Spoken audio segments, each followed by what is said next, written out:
1 April अर्थात आजपासून नव्या आर्थिक वर्षाला सुरुवात झाली। नव्या वर्षापासून बँकिंगपासून जीएसटी पर्यंत मोठे बदल पाहायला मिळतात। हे बदल झाल्यानंतर सर्वसामान्यांना आर्थिक भुर्दंडही सहन करावा लागणार आहे। Banking, GST, income tax, digital पेमेंटमधील बदल, एलपीजी गॅस सिलेंडरच्या किमतीत बदल, नव्या टॅक्स नियमात झालेले बदल हे आजपासून लागू झाले आहेत।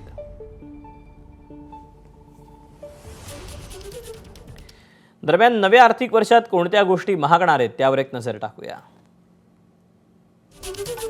रेडी रेकनर दर वाढल्याने मालमत्ता खरेदी महागली आहे। समृद्धी महामार्गाच्या टोलमध्ये 19% वाढ करण्यात आली आहे।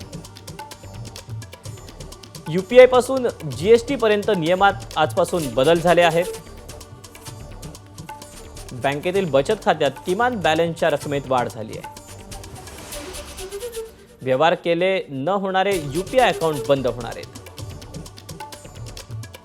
कार खरेदी महागली, मारुती सुझुकी, किया, हुंदाई, रेनोच्या कार या 4% महाग झाल्या आहेत। हॉटेलातील 7,500 पेक्षा अधिक दराच्या खोल्यांच्या दरावर आता 18% जीएसटी लागू होईल।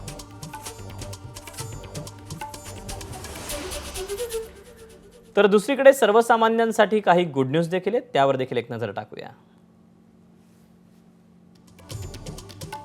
19 किलोचा व्यावसायिक गॅस सिलेंडर 41 रुपयांनी स्वस्त झाला आहे। ज्येष्ठ नागरिकांच्या बचत खात्यातून मिळणारं 1 लाखांपर्यंतचं व्याज टीडीएस मुक्त झालं आहे। आजपासून 12 लाखांपर्यंतचं उत्पन्न आयकर मुक्त असेल। केंद्रीय कर्मचाऱ्यांना यूपीएस नुसार निवृत्तीच्या वेळी 12 महिन्यांच्या बेसिकच्या 50% पेन्शन असेल। एबीपी माझा, उघडा डोळे बघा नीट।